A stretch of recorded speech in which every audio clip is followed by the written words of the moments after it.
Mr. Chancellor, at a time when we are actively seeking ways to build better understanding between individuals and communities, educators play a vital role in our world.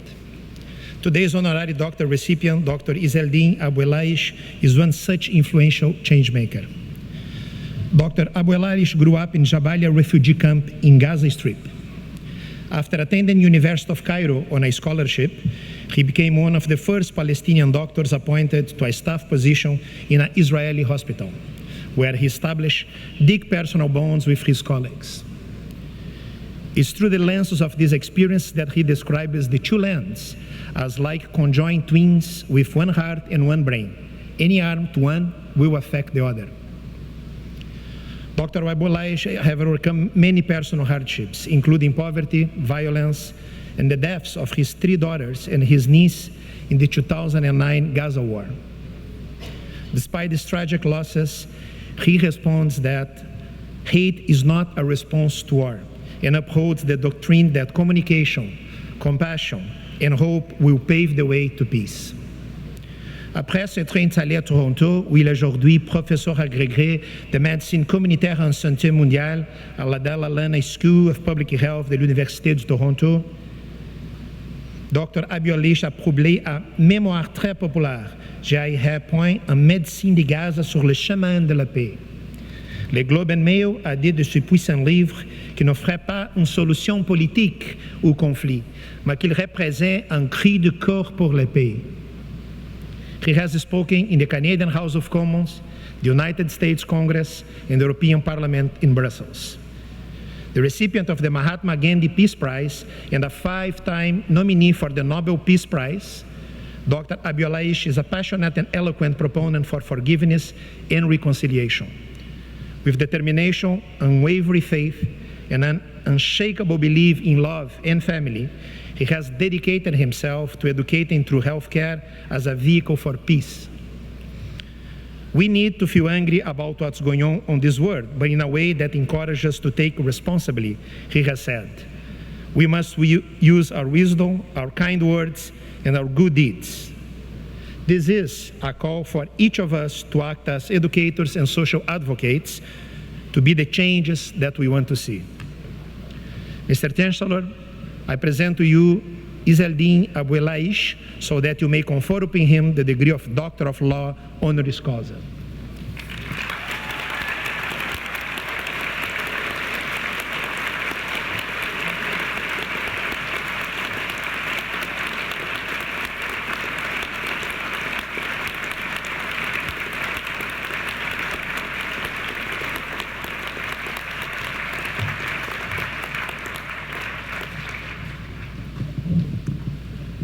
I now invite McGill's most recent graduate, Dr. Abuelaish, to address convocation.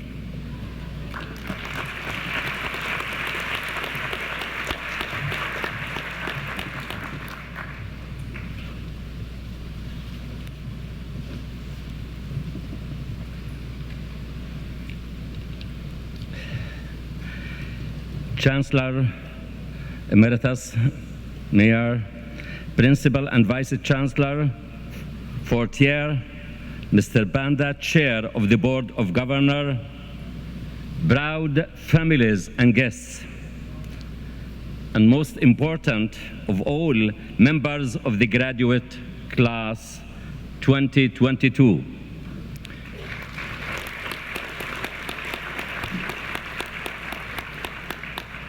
It's my great pleasure to have this honor from McGill University and have the opportunity to speak to you. I am so moved and thrilled to be here and would like to dedicate this honor to the loved ones who are not with me today, to my parents, my wife, and my daughters. There are serious challenges facing us as individuals and the world. And my life was a war.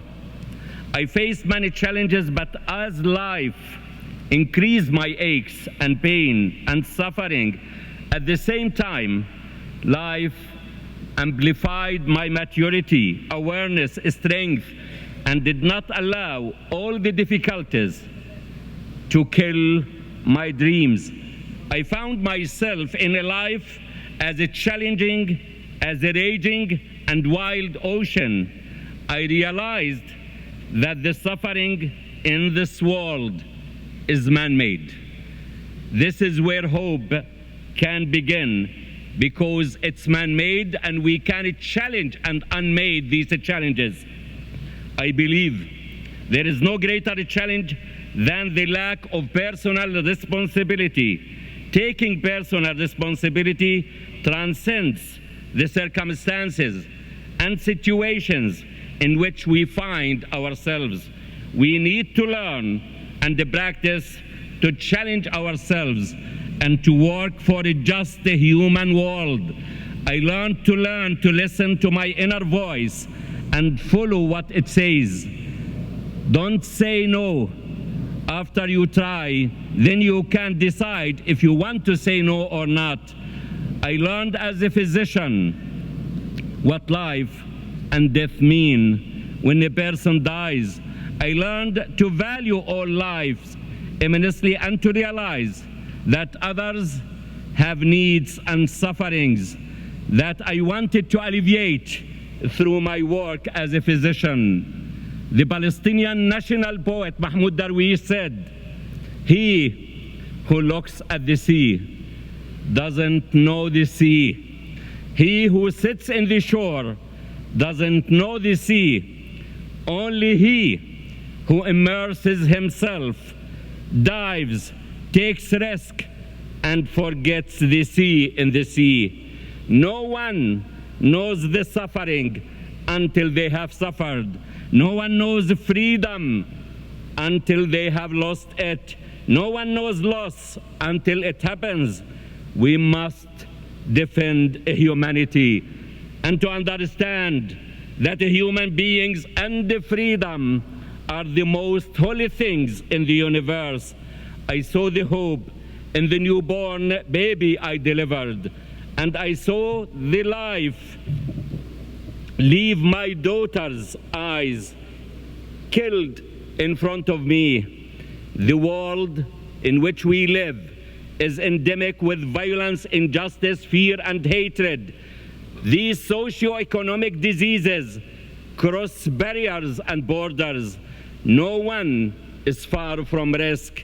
We all are impacted either directly or indirectly, and we all are potential victims. To endure this world, we need truth and justice. And you are here as graduate students to learn, be enlightened, and see the truth and act to bring justice to our world. War is a genocide, it's torture, it's a propaganda, it's dishonesty and the slavery of humanity. War and injustice are not just to be documented, but to be prevented. Eisenhower once said, "A nation that continues year after year to spend more money on military defense than on programs of social uplift is approaching the spiritual death. For any human being, justice and freedom are essential, crucial to our dignity and our ability to be fully human." I still believe and can believe more that human morals and ethnicity principles. I still believe that no matter what role you have in this world, small or big, young or old, our role is to humanize, not to politicize, and our loyalty must never be tested or biased.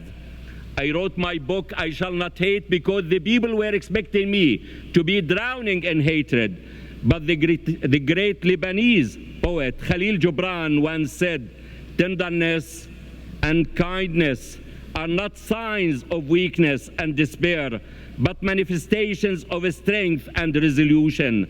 I succeeded in my life, but I will never forget from where I came. Life taught me that nothing is impossible, and I want you to believe in that. The only impossible thing is bringing my daughters back to life.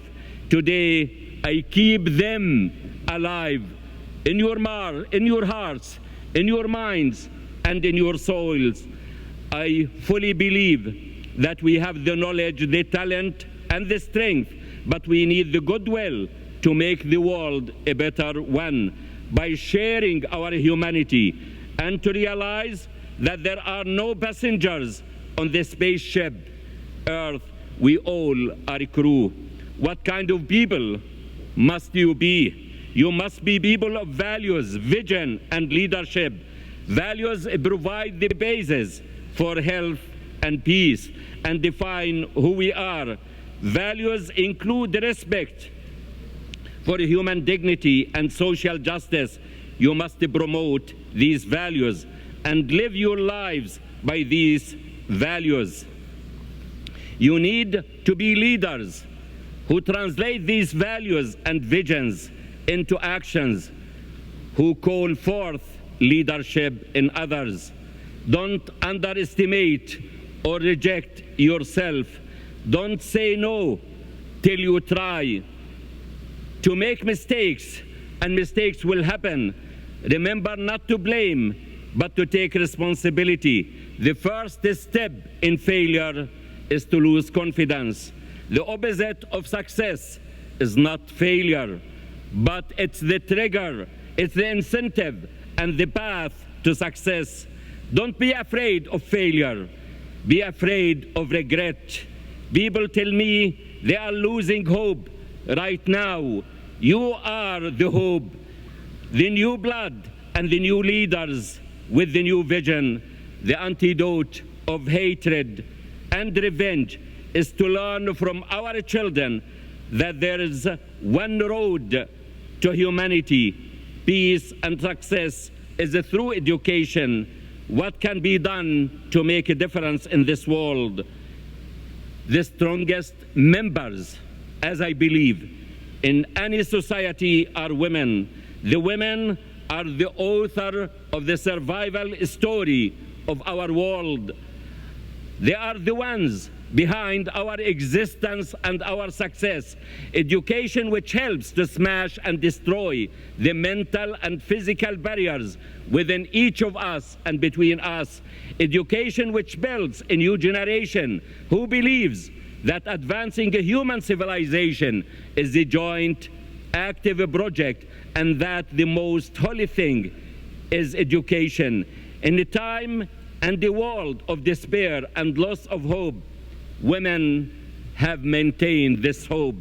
That's why I am optimistic and will keep hopeful about our future, because I know when we all come together as men and women, elders and the children, for the collective good, for all people, and for the advancement of our communities and societies, the whole world will benefit.